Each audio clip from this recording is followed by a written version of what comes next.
بسم اللہ الرحمن الرحیم۔ دوستو، تعلیمی زندگی سے وابستہ یہ تصویری سرگزشت محض ایک سفر نامہ نہیں، بلکہ یادوں، رفاقتوں، جستجو اور فطرت کے حسین امتزاج کی ایک دلنشین داستان ہے۔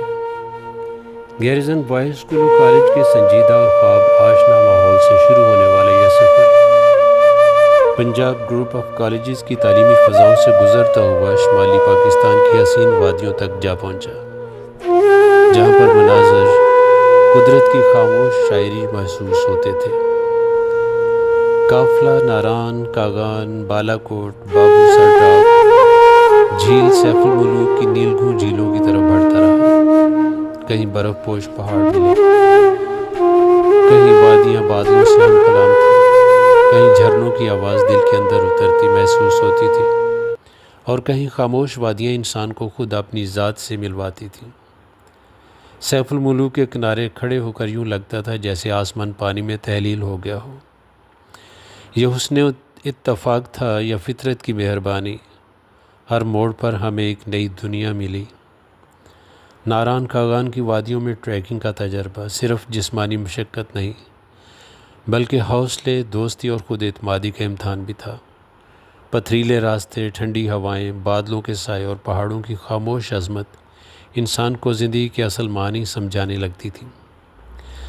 پھر سفر کھیوڑا سالٹ مائنز کا، جو تاریخی اور حیرت انگیز دنیا تک پہنچا، جہاں زمین کے اندر نمک کے روشن غار انسانی محنت اور قدرت کے امتزاج کی ایک عجیب مثال دکھائی دیتی ہے۔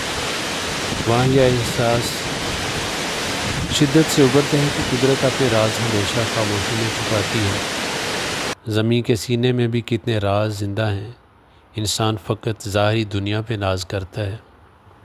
ملکہ کوثر مری کی فضاؤں میں داخل ہوئے تو موسم، بادل اور ہوا کا انداز بدل جاتا ہے۔ مال روڈ کی رونقیں، دیوار و در کے درخت، پتریاٹا کی بلندی اور شام کے دھندلکے میں لپٹی ہوئی پہاڑیاں ایک خوابناک کیفیت پیدا کرتی ہیں۔ یہ شعر ان وادیوں میں اور بھی سچا محسوس ہوتا ہے۔ قدرت کے نظارے ہیں، تقدیر کے اشارے ہیں، ہر سمت سکوتوں میں معنی کے ستارے ہیں۔ یہ سفر صرف مقامات کی سیر